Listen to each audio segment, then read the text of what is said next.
હવે ગયા લેક્ચરમાં આપણે જોઈ ગયા પ્રાકૃતિક સંખ્યાઓ n, એકથી અનંત સંખ્યાઓ.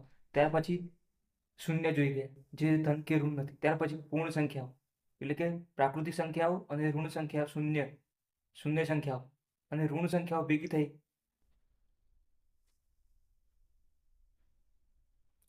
હવે કાલે આપણે ગયા લેક્ચરમાં જોઈ ગયા પ્રાકૃતિક સંખ્યાઓ. પ્રાકૃતિક સંખ્યામાં એકથી અનંત સંખ્યાઓ આવે, ત્યાર પછી શૂન્ય શૂન્ય અને પ્રાકૃતિક સંખ્યાઓ ભેગી થઈને પૂર્ણ સંખ્યાઓ બની.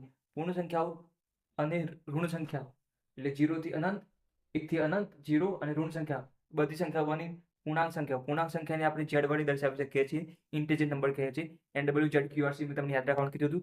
ત્યાર પછી પૂર્ણાંક પછી અપૂર્ણાંક સંખ્યાઓ. અપૂર્ણાંક સંખ્યાના પ્રકારો પણ જોઈ ગયા હતા, શુદ્ધ, અશુદ્ધ અને મિશ્ર, અને એ ફેરવતા પણ શીખ્યા હતા. હવે આજે આપણે જોવાના છે ચોથા નંબરની સમય સંખ્યાઓ. કયો નંબર? ચોથો નંબર, સમય સંખ્યાઓ. સમય સંખ્યાઓ. હવે સમય સંખ્યાઓને આપણે કઈ રીતે દર્શાવવા છે? ક્યુ વડે દર્શાવીએ. શાના વડે? સમય સંખ્યાઓને ક્યુ વડે. અને રેશનલ નંબર કહે છે ઇંગ્લિશના અંદર. તો ગણ ક્યુ, આ જે સમય સંખ્યાઓનો ક્યુ છે, એના અંદર કઈ કઈ સંખ્યાઓનો સમાવેશ થઈ જાય? તો પૂર્ણાંક પૂર્ણાંક અને અપૂર્ણાંક, આ બંને સંખ્યાઓનો સમાવેશ થઈ જાય. સમય સંખ્યામાં શું થાય? પૂર્ણાંક અને અપૂર્ણાંક સંખ્યાઓ. અને આપણે ખબર છે, આ મેં તમને લખાયું હતું, NWZ પછી ક્યુ, આ બધી જ સંખ્યાઓનો સમાવેશ સમય સંખ્યાઓમાં સમાવેશ થઈ જાય. પ્રાકૃતિક સંખ્યાઓ આવી ગઈ, પૂર્ણાંક સંખ્યાઓ આવી ગઈ, પૂર્ણ સંખ્યાઓ બધી જ આવી ગઈ સંખ્યાઓ. તો હવે અહીંયા સમય સંખ્યાઓ તો પૂર્ણાંક અને અપૂર્ણાંક. તો પૂર્ણાંક ને અપૂર્ણાંક એટલે પૂર્ણ સંખ્યાઓ અને અપૂર્ણાંક સંખ્યા, તે પી બાય ક્યુ સ્વરૂપ પણ દર્શાવી શકાય. અપૂર્ણાંક સંખ્યાઓ આવી ગઈ એટલે કઈ સંખ્યાઓ વડે દર્શાવી શકાય? પી બાય ક્યુ સ્વરૂપમાં દર્શાવી શકાય. સમય સંખ્યાઓ કઈ સ્વરૂપમાં હોય? સ્વરૂપમાં દર્શાવી શકાય. સમય સંખ્યાઓને કયા સ્વરૂપમાં? પી બાય ક્યુ સ્વરૂપમાં દર્શાવી શકાય. ત્યાર એટલે એક્ઝામ્પલ લઈએ તો આપણને ખબર છે, 3/7 -4/3, આ બધી પી બાય ક્યુ સ્વરૂપ કહેવાય. ત્યાર પછી આપણે 5 લખીએ, 5 ખાલી, તો 5 પણ પી બાય ક્યુ સ્વરૂપ જ કહેવાય. 5 ને નીચે કશું ના હોય તો 1 કહેવાય, તો આ પણ કયું કહેવાય? પી બાય ક્યુ સ્વરૂપ. તો આ રીતે પણ દર્શાવી શકીએ છીએ. એટલે બધી સંખ્યાઓ આવી ગઈ અંદર. પી બાય સમય સંખ્યાઓના અંદર કઈ સંખ્યાઓ આવી ગઈ? બધી. n એટલે 1 થી અનંત, એના અંદર 0 પણ આવી ગઈ. 0 એડ કરો એટલે પૂર્ણ સંખ્યાઓ કહેવાય, W, 1 નંબર. ત્યાર પછી ઋણ સંખ્યાઓ અને ધન સંખ્યાઓ, એ પણ આવી ગઈ. પૂર્ણાંક આવી ગઈ, પૂર્ણાંક એટલે અપૂર્ણાંક આવી ગઈ. બધી સંખ્યાઓ એના અંદર સમય સંખ્યાઓના અંદર સમાવેશ થઈ જાય છે. ત્યાર પછી આગળ છે, સમય સંખ્યાઓ હોય તો અસમય સંખ્યાઓ પણ હોય. તો અસમય સંખ્યાઓ, તો અસમય સંખ્યાઓને પી બાય ક્યુ સ્વરૂપમાં દર્શાવી શકાય નહીં. આ પહેલો મુદ્દો યાદ રાખવાનો. પી બાય ક્યુ સ્વરૂપમાં દર્શાવી શકાય નહીં. પી બાય ક્યુ સ્વરૂપમાં દર્શાવી ના શકાય તો એ કયા પ્રકારે દર્શાવી શકાય? તો તમને અહીંયા ત્રણ મુદ્દા હું લખીને આપું છું. તો અહીંયા જેનું પી બાય ક્યુ સ્વરૂપમાં દર્શાવી શકાય નહીં, તો અસમય સંખ્યાઓને શેના વડે છે? તો જેનું ચોક્કસ વર્ગમૂળ ના નીકળી શકતું હોય તેને અસમય સંખ્યાઓ કહે છે. જેનું ચોક્કસ વર્ગમૂળ ના નીકળે, આ યાદ રાખજો ખાસ. જેનું ચોક્કસ વર્ગમૂળ ના નીકળે તેને અસમય સંખ્યાઓ કહે છે. ત્યાર પછી પોઈન્ટ વાળી સંખ્યાઓ હોય, તમે ભાગાકાર કરો તો સમય સંખ્યા કોને કહે, કોને સમય સંખ્યા ના કહેવી? તો હવે અહીંયા તમે 1/3 કરો. એક એક્ઝામ્પલ લઉં છું. તો એક્ઝામ્પલ લઈએ, 1/3 કરો તો તમે કેલ્ક્યુલેટરના અંદર ભાગાકાર કરશો તો અંદર જવાબ મળશે 0.333 એવો ચોક્કસ જવાબ મળશે. તો અહીંયા તમારે 0.33 રિપીટ થતું જ જશે. ત્યાર પછી બીજું એક્ઝામ્પલ લઈએ, 2/3. તો 2/3 અંદર પણ ચોક્કસ રિપીટ થશે. તો કયું થશે? 0.666 આવા રિપીટ થતા જશે. અને આ ડેશ ડેશ આપણે લખીએ છીએ. તો આ ચોક્કસ રિપીટ થાય. શું થાય? ચોક્કસ રિપીટ થાય. ચોક્કસ રિપીટ શું થાય? ચોક્કસ રિપીટ થાય. તો આ નંબરને આપણે શું કહીશું? સમય સંખ્યા. ખાસ યાદ રાખજો, સમય સંખ્યા કહીશું. સમય સંખ્યા. અસમય સંખ્યા ક્યારે કહી શકાય? તો અહીંયા જુઓ, અસમય સંખ્યા તો ચોક્કસ રિપીટ ના થાય. શું થાય? ચોક્કસ રિપીટ ના થાય. ચોક્કસ રિપીટ ના થાય. રિપીટ ના થાય, આ ધ્યાન રાખજો. રિપીટ ના થાય એને શું કહીશું? અસમય સંખ્યા. શું કહીશું? અસમય કહીશું. તો હવે એવી કેવી સંખ્યાઓ હોય તો ચોક્કસ રિપીટ ના થાય? તો એક્ઝામ્પલ લઈએ, તો અહીંયા 0.875, ત્યાર પછી 900 732 એવું લખો તો અહીંયા કોઈ અંક રિપીટ થાય ચોક્કસ ના થાય. તો આ કઈ સંખ્યા કહેવાય? અસમય કહેવાય. ત્યાર પછી બીજું એક્ઝામ્પલ લઈએ તો બીજા એક્ઝામ્પલમાં જુઓ 0.12 આ લખ્યા, પછી પાછા 1 2 3, 1 2 1 2 રિપીટ થયા, પછી 3 આવી ગયા, પછી પાછા 1 2 3 4, 1 2 3 ચોક્કસ રિપીટ નહીં થાય, 1 2 1 2 3 1 2 3 4, તો અહીંયા 1 પછી 2 1 અને 2 આટલામાં રિપીટ થાય છે, પછી તો 3 આવી ગયા, પાછા અહીંયા 1 2 3 4 આવી ગયા, એટલે અહીંયા ચોક્કસ રિપીટ થતું નથી. તો આ પણ કઈ સંખ્યા કહેવાય? અસમય સંખ્યા કહે છે. ત્યાર પછી ચોક્કસ વર્ગમૂળ ના નીકળતું એનું પણ ઉદાહરણ જોઈ લઈએ. તો ચોક્કસ વર્ગમૂળ ના નીકળતું હોય તો અહીંયા જુઓ, હવે એક √3 લઈ લઈએ, √3, તો √3 નું ચોક્કસ વર્ગમૂળ ના નીકળે તો એની કઈ સંખ્યા કહીશું? અસમય કહીશું. શું કહીશું? અસમય સંખ્યા કહીશું. હવે એક બીજું એક્ઝામ્પલ લઉં છું, જોજો. વર્ગમૂળમાં 4, તો વર્ગમૂળમાં 4 નું વર્ગમૂળ નીકળે કેટલું થાય? 2 થાય. 2 નો વર્ગ કરતો 4 અને 4 નું વર્ગમૂળ કાઢો 2, તો આ સમય સંખ્યા કહેવાય? ના કહેવાય. તો 2 ના નીચે તમે 1 પણ લખી શકો છો, તો p/q સ્વરૂપ આવી ગયું, તો આને કઈ સ્વરૂપ કહેવાય? p/q. તો આ કઈ સંખ્યા કહેવાય? સમય સંખ્યા કહેવાય છે. ધ્યાન રાખજો. તો અહીં એક બીજું ઉદાહરણ લઈ લઈએ, તો ઉદાહરણ 7, વર્ગમૂળમાં 7, તો વર્ગમૂળ ના નીકળે તો આ કઈ સંખ્યા કહેવાય? અસમય સંખ્યા કહે છે. જેનું ચોક્કસ વર્ગમૂળ ના નીકળી શકે તેને અસમય સંખ્યા કહે છે. હવે એક બીજું ઉદાહરણ પણ લઉં છું, ધ્યાન રાખજો. 0.93, 0.93. હવે 0.93 ને આપણે આ રીતે પણ લખી, ચોક્કસ સંખ્યા છે, અહીંયા કોઈ અંક રિપીટ નથી થતો, કોઈ અંક આ રીતના રિપીટ નથી થતો કે અદલા બદલી વાળો અંક પણ આવતો નથી, આટલી સંખ્યા પૂરી થઈ જાય છે કમ્પ્લીટ 0.93.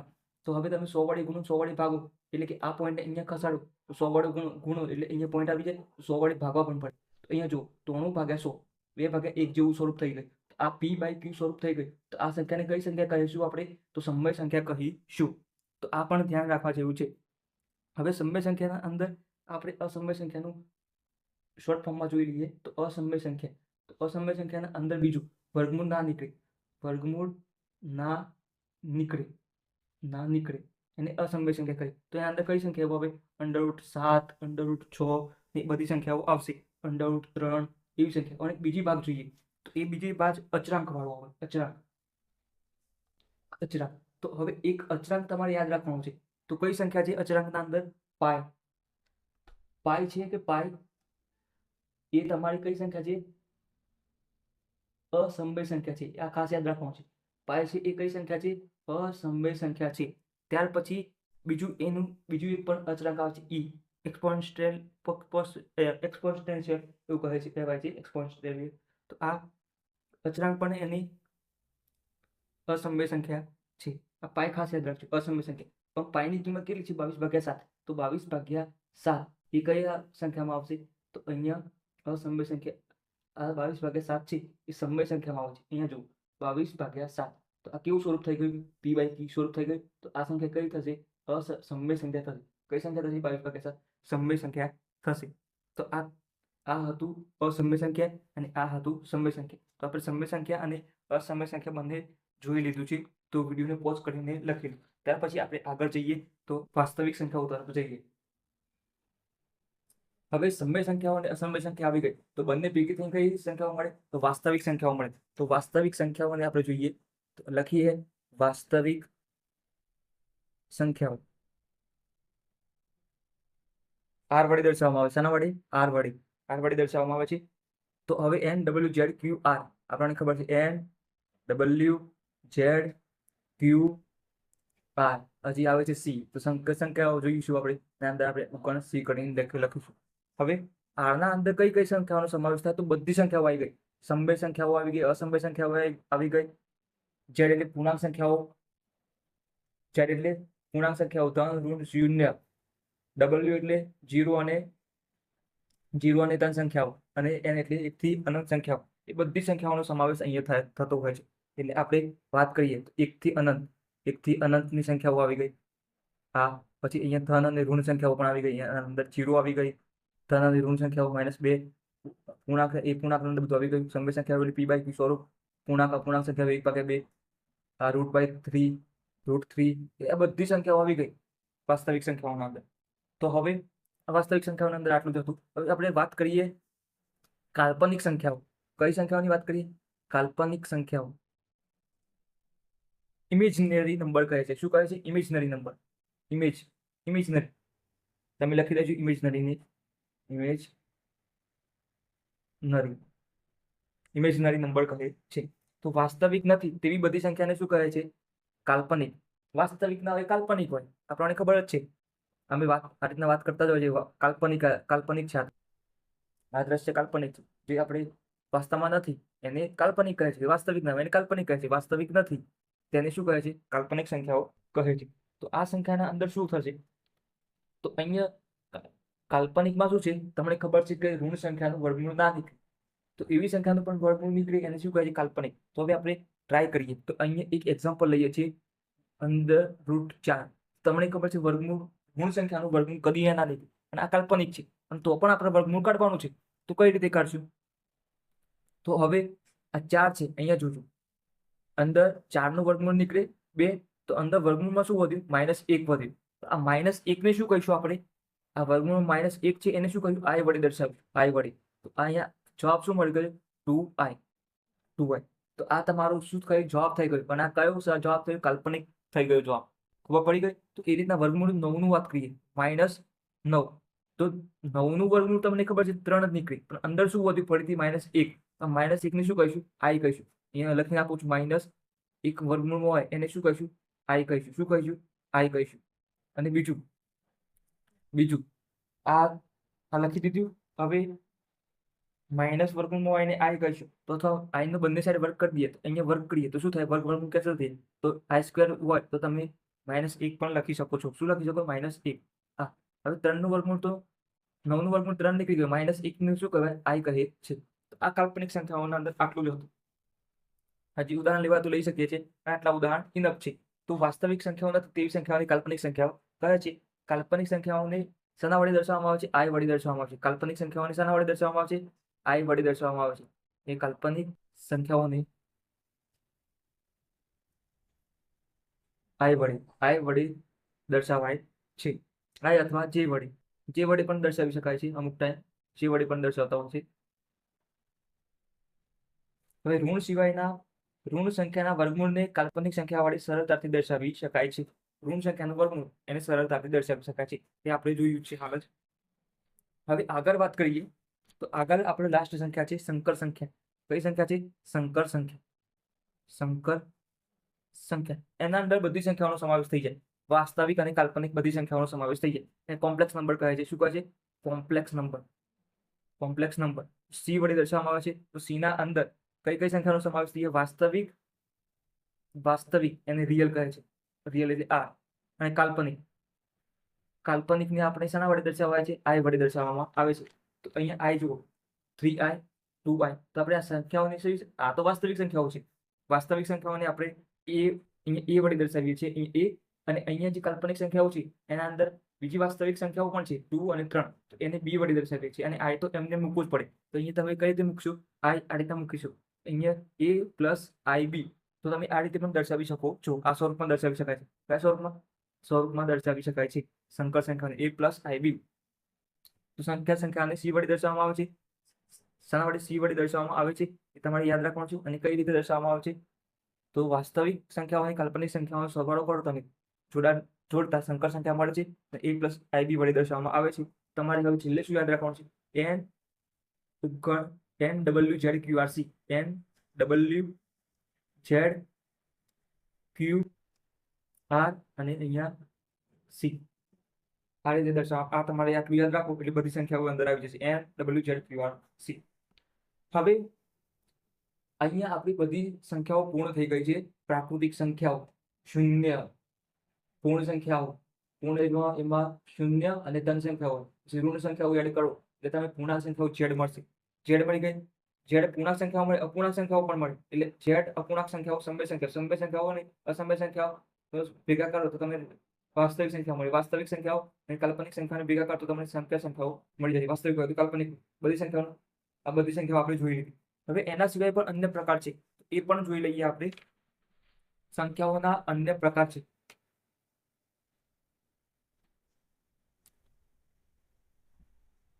સંખ્યાઓના અન્ય પ્રકાર. તો એકી સંખ્યાઓ અને કઈ બેકી સંખ્યાઓ આવે છે તમને ખબર જ છે. એકી સંખ્યાઓ, એકી સંખ્યાઓ. એકી સંખ્યાઓને બીજું શું નામ છે? અયુગ્મ પણ કહે છે. શું કહે છે? અયુગ્મ. ત્યાર પછી બીજું શું કહે છે? વિષમ સંખ્યાઓ પણ કહે છે. શું કહે છે? વિષમ સંખ્યાઓ. વિષમ સંખ્યાઓ. ત્યાર પછી અહીંયા વિષમ સંખ્યાઓ ઇંગ્લિશમાં તમારે કહેવાય તો ઓડ કહે છે. ઓ ડબલ ડી, ઓડ સંખ્યાઓ. તો આ કઈ સંખ્યાઓ કહેવાય? એકી સંખ્યાઓ. એકી સંખ્યાઓને અયુગ્મ સંખ્યાઓ કહે છે, ઓડ કહે છે ઇંગ્લિશમાં, અને વિષમ સંખ્યાઓ કહે છે. આ થઈ ગયું.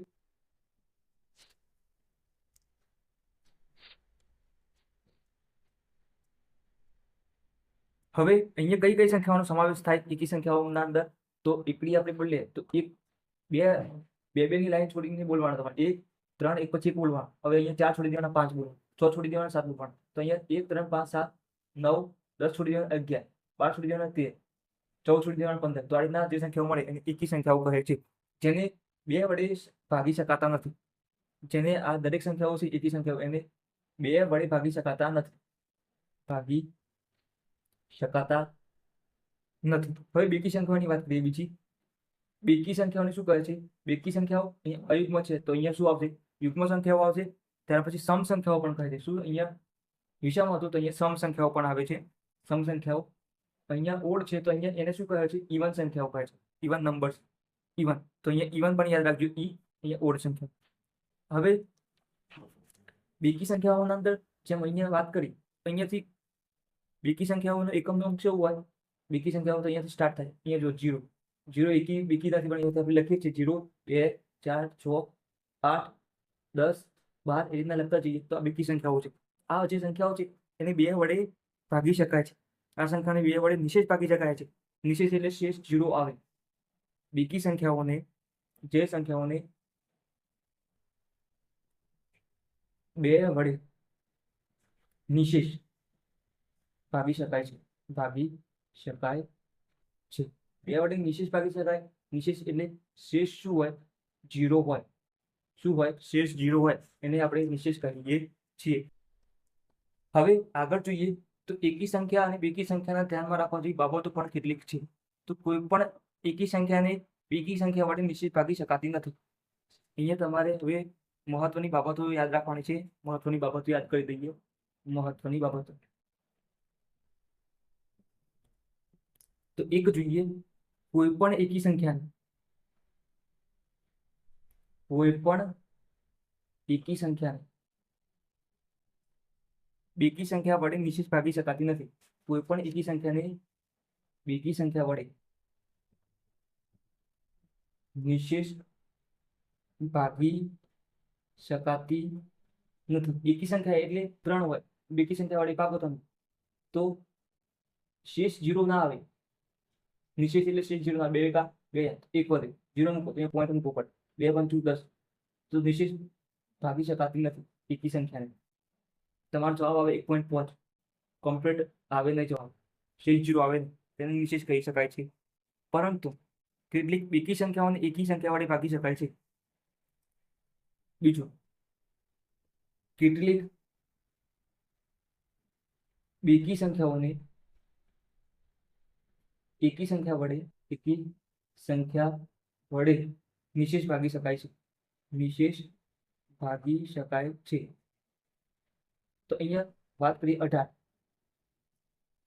વાત કરી 18 અને અહીંયા લઈ લઈએ 3. આ સંખ્યા કેવી છે? બેકી સંખ્યા. આ કઈ સંખ્યા છે? 3 એકી સંખ્યા. તો અહીંયા ભાગાકાર કરો તો 3 6 18. શેષ 0 આવી ગઈ. અહીંયા પોઈન્ટ વાળો ના આવે. પેલા શું આવતું? પોઈન્ટ વાળો આવતો હોય. તો અહીંયા જુઓ શેષ 0 આવી ગઈ. તો બેકી સંખ્યાને એકી સંખ્યા વડે નિશેષ ભાગી શકાય છે. કેટલીક જ સંખ્યાઓ છે. હવે એકી બેકીને આપણે વાત કરીએ તો હવે અહીંયા એકી સંખ્યાનો સરવાળો કરીએ તો જવાબ શું મળે એ પણ જોઈ લઈએ. અને બેકી બેકીનો સરવાળો કરીએ તો પણ શું આવે છે એ પણ જોઈ લઈએ. તો અહીંયા જો એકી સંખ્યા હોય, એકી સંખ્યા, તો એકી સંખ્યાને આપણે ઓડ કહીએ છીએ. તો આપણે શાના વડે દર્શાવશું?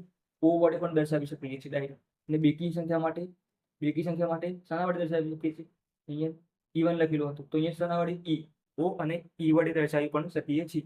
આટલા સુધી યાદ રાખો અને આપણે આગળ જોઈએ. એકી સંખ્યાનો સરવાળો કરીએ, એકી સંખ્યાનો બાદબાકી કરીએ, અને બેકી સંખ્યાનો સરવાળો અને બેકી સંખ્યાનો સરવાળો બાદબાકી કરીએ તો શું જવાબ મળે છે એ પણ જોઈ લઈએ. હવે જોઈએ એકી સંખ્યાનો સરવાળો. તો શું જવાબ મળશે છે? અહીંયા જુઓ, આપણે એકી સંખ્યાનો સરવાળો, એકી પ્લસ એકી સંખ્યાનો સરવાળો. તો શું જવાબ મળે છે એ લખવાનું છે. ત્યાર પછી એકી સંખ્યાની બાદબાકી એ પણ કરી લઈએ. અહીંયા સાઈડમાં કરીએ છીએ. એકી સંખ્યા અને એકી સંખ્યાની બાદબાકી, એકી સંખ્યા માઇનસ એકી સંખ્યા. તો જવાબ શું મળે છે એ લખવાનું છે. અહીં એક્ઝામ્પલ જ લઈશું કે તમને વધારે ખબર પડશે. હવે ત્યાર પછી બીજી સંખ્યા જોઈએ, એકી સંખ્યાનો સરવાળો. ત્યાર પછી બેકી સંખ્યાનો સરવાળો, બેકી પ્લસ બેકી. તો શું જવાબ મળે છે એ પણ એક્ઝામ્પલ જોઈશું. ત્યાર પછી બેકી સંખ્યાની બાદબાકી પણ જોઈશું. બેકી સંખ્યા માઇનસ બેકી સંખ્યા એની બાદબાકી પણ જોઈશું અને એક્ઝામ્પલ રીતે જ જોઈશું. એક્ઝામ્પલ કરશું એટલે તમને ખબર પડી જશે ડાયરેક્ટ. હવે એકી સંખ્યા બેકી સંખ્યા આવી ગઈ. તો હવે શું જોઈશું? એકી અને બેકી, એકી સંખ્યાનો અને બેકી સંખ્યાનો સરવાળો. તો શું જવાબ મળે એ પણ લખીશું, એક્ઝામ્પલની સાથે જોઈશું. ત્યાર પછી અહીંયા પણ એકી માઇનસ બેકી. તો શું જવાબ મળે એ પણ જોઈશું અને એક્ઝામ્પલ સાથે જોઈશું. તો અહીંયા હવે એકી સંખ્યા અને એકી સંખ્યા. તો એકી સંખ્યાઓ કઈ સંખ્યા કહેવાય? 1, 3. તો આપણે 1 અને 3 નો સરવાળો કરીએ. આ એક સંખ્યા એકી છે. ત્યાર પછી 3 પણ એકી છે. તો શું આવ્યું?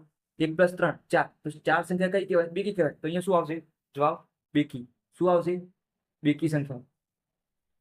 આ ખબર પડી? બેકી સંખ્યાઓ આવી ગઈ. ત્યાર પછી બેકી પ્લસ બેકી. અહીંયા જોજો, બેકી પ્લસ બેકી. હવે બાદબાકી કરી જોઈએ. સૌથી પહેલા એકી સંખ્યાનો સરવાળો, એકી સંખ્યાની બાદબાકી કરીએ. તો 3 અને 1 ની બાદબાકી કરીએ. 3 - 1, 3 - 1. તો જવાબ શું આવે? 2 આવે. તો 2 પણ કઈ સંખ્યા છે? બેકી. તો આપણને શું મળી ગયું? બેકી સંખ્યા મળી ગઈ. આ થઈ ગયું. હવે બેકીનો સરવાળો કરીએ. તો 2, 3, 4. તો 2 અને 4 નો સરવાળો કરીએ. 2 અને 4. તો 2 અને 4 નો સરવાળો કરી સંખ્યા કઈ મળી? 6. તો 6 સંખ્યા કઈ છે? બેકી. તો આ કઈ સંખ્યા મળી? બેકી. હવે બેકીની બાદબાકી કરીએ. 4 - 2 કરો તો કઈ સંખ્યા આવી? 2. તો શું મળી? બેકી. આ ખબર પડી? એકીનો સરવાળો, એકીની બાદબાકી, બેકીનો સરવાળો, બેકીની બાદબાકી. તો જવાબ તમને બધામાં બેકી જ મળવાનો છે. ખબર પડી ગઈ? હવે એકી આવે ગઈ ત્યારે શું મળે? તમને એકી મળવાનો જવાબ. આ બંનેમાં જવાબ તમને એકી મળવાનો છે. તો એકી વાત કરીએ તો 1 અને 3. એકી અને બેકીની વાત કરીએ છીએ. એકી સંખ્યા 1 અને બેકી એટલે 2 લઈને. જવાબ શું મળે? 3. 3 કઈ સંખ્યા છે? એકી સંખ્યા છે. કઈ સંખ્યા છે? એકી સંખ્યા છે. આ ખબર પડી ગઈ ને? હવે 1 અને 2 લીધા છે. તો 2 - 1 કરો તો 1 આવે. એક સંખ્યા પણ કઈ સંખ્યા કહે છે? એકી સંખ્યા કહે છે. એકી બેકીનું જ્યારે સરવાળો બાદબાકીનો આવે ત્યારે શું જવાબ મળશે? તમને એકી જવાબ મળશે. ખબર પડી ગઈ? તો હવે લેક્ચરને આટલા સુધી રાખીએ છીએ. 25 મિનિટ પૂરી થઈ ગઈ છે. હવે આપણે કયા લેક્ચરમાં આગળનું નેક્સ્ટ ક્વેશ્ચન જોઈશું અને એના MCQ ટાઈપના ક્વેશ્ચન જોઈશું. હવે વિડીયોને તમને ગમે, આપણે રિઝનિંગ મેથ્સ રીઝનિંગ કમ્પ્લીટ ચલાવવાના છે, કશું બાકી મૂકવાના નથી. તો વિડીયોને લાઈક કરજો, વિડીયોને શેર પણ કરજો તમારા મિત્રો સાથે જે ગવર્મેન્ટ એક્ઝામની તૈયારી કરે છે, જેને મેથ્સ રીઝનિંગની જરૂર છે, જેમને એક સાદું ગણિત પણ આવડતું નથી, તેમને પણ આપણે શીખવી દઈશું. તો અહીંયા આવડી જશે એ રીતના આપણે ચલાવીશું. જેમને નથી આવડતું મેથ્સ રીઝનિંગ એમને પણ આવડી જશે. એકદમ જ રીતે શોર્ટ રીતે ચલાવીશું. તો વિડીયોને લાઈક કરજો, વિડીયોને શેર કરજો તમારા મિત્રો સાથે. તમારા બીજા કોઈ ગ્રુપ હોય તો તેમાં પણ શેર કરજો અને ચેનલને જરૂર સબસ્ક્રાઇબ કરજો, જેથી જ્યારે હું વિડીયોને અપલોડ કરીશ, જેવો વિડીયોને અપલોડ કરીશ, જે ટાઈમ આપણે ફિક્સ કરી દઈશું, એક ટાઈમ 8 વાગે કે 9 વાગે રાતે, તો એ વિડીયો જેવો અપલોડ થશે એવો તમને તમારા મોબાઈલમાં નોટિફિકેશન મળી રહેશે. મોબાઈલ ડેટા ચાલુ હશે નોટિફિકેશન મળી રહેશે કે 9 વાગે કે 8 વાગે વિડીયો અપલોડ થઈ ગયો છે, એવી નોટિફિકેશન મળી રહેશે અને તમે વિડીયોને જોઈ શકશો. તો ચેનલને જરૂરથી સબસ્ક્રાઇબ કરજો.